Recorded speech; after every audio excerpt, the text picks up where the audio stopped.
భువనేశ్వర్ గారిని అసెంబ్లీ సాక్షిగా అవమానిస్తున్నప్పుడు ఆయన పడినటువంటి వేదన, ఆయన బయటకు వచ్చి కన్నీరు పెట్టుకున్నటువంటి సందర్భం ఏంటి, ఎలా చూశారు మీరు? వాస్తవంగా ఈ 5 సంవత్సరాలు, ఈ 4 సంవత్సరాలు, 4.5 సంవత్సరము అసెంబ్లీలో చాలా జుగుప్సాకరమైన పరిస్థితి చూసాం. ఒక శాసనసభ్యునిగా నేను కొత్తగా రాజకీయాల్లోకి వచ్చి లేకపోతే ఏదో చేయాలనే దీంతో వచ్చినప్పుడు అక్కడ పరిస్థితులు చూసినప్పుడు చాలా బాధ అనిపించేది, ఆవేదన కలిగేది.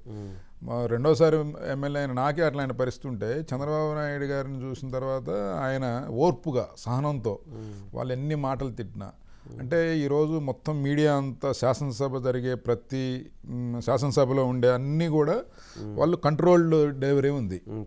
కెమెరాస్ పెట్టుకున్నారు, సాక్షి టీం ఉంటారు, వాళ్ళకి కావాల్సినవి బయటికి పంపిస్తారు. అక్కడ ఏం జరిగినా ఏం మాట్లాడినా ఎక్కడ ఒక విజువల్ కూడా బయటికి రాదు. ఉండటానికి 6-7 కెమెరాలు ఉంటాయి, వాళ్ళకి కావాల్సిందే ఒక 2 నిమిషాల తర్వాత అవుట్పుట్ బయటికి పంపిస్తారు అన్నమాట. అక్కడ చాలా జుగుప్సాకరంగా మాట్లాడేవాళ్ళు, బూతులు తిట్టడం దగ్గర నుంచి ఆయన్ని ఎన్నో రకాలుగా హింసించేవాళ్ళు. మాటల ద్వారా, చేతల ద్వారా, ఒక పరుష పదజాలం వాడి అన్నిటినీ తట్టుకొని నిలబడ్డాడు ఆయన. తట్టుకొని నిలబడి ఏ చిన్న అవకాశం వచ్చినా, ప్రభుత్వం మనకి ప్రజలు ప్రతిపక్ష పార్టీ బాధ్యత ఇచ్చారు, దీన్ని 100% మనం పనిచేయాలి.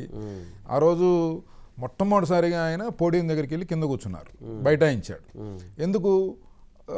ప్రభుత్వం రైతుల తరఫున కట్టవలసిన బీమా డబ్బుల్ని కట్టకపోవడం వలన రైతులు పంట నష్టపోతే పరిహారం వచ్చే పరిస్థితి లేదు.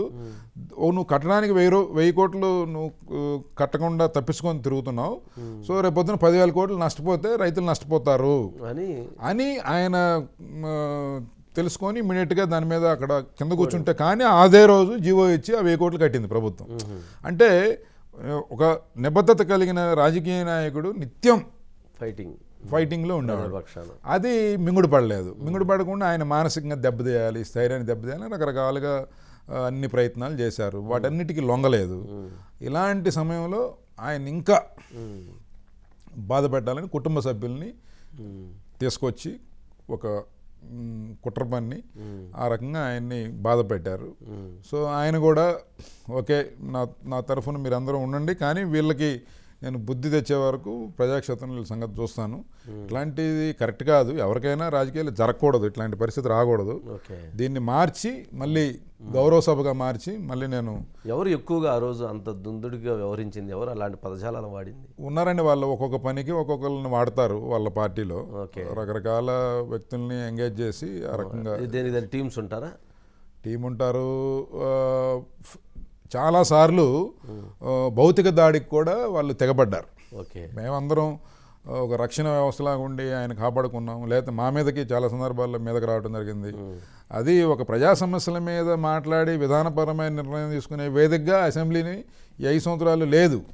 అక్కడ తన్నుకోవడానికి, కొట్టుకోవడానికి, తిట్టుకోవడానికో లేకపోతే అక్కడికి వెళ్ళి ఒకడి మీద ఒకడు ఇచ్చేసుకోవడానికి దాన్ని వేదిక చేశారు, దాని స్థాయిని తగ్గించేశారు. అంటే ఈ నుంచి అసెంబ్లీకి వెళ్ళాలనుకుంటే ప్రజల సేవ కంటే కూడా కుస్తీ పోటీలు అవన్నీ నేర్చుకొని బాగా అవన్నీ నేర్చుకొని వెళ్ళాల్సిన పరిస్థితి అంటారా?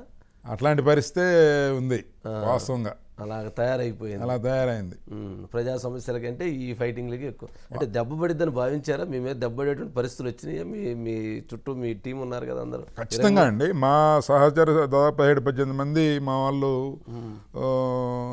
ప్రతిరోజు అనుకునేవాళ్ళం ఈరోజు కొడతారని, ఈరోజు ఏదో ఒకటి జరుగుతుంది, అయిపోయిన తర్వాత దెబ్బడకుండా బయటకు వచ్చాం అనుకుంటాం. అప్పటికి మా స్వామి గారి మీద, మా సహచర శాసనసభ్యుడి మీద, మా విప్పు ఆయన మీద కూడా దాడి చేశారు. దాన్ని మేమందరం కలిసి పడింది దెబ్బ వాళ్ళు చేశారు, మేమందరం కలిసి దాన్ని ప్రతిఘటించాం, ఆయన ప్రొటెక్ట్ చేసుకున్నాం. కానీ ఒక తోటి శాసనసభ్యుడి మీద ఆ రకంగా ప్రవర్తించడం అనేది దురదృష్టకరం. ముఖ్యమంత్రి మెప్పు కోసం చేయడం అనేది ఇంకా బాధాకరం.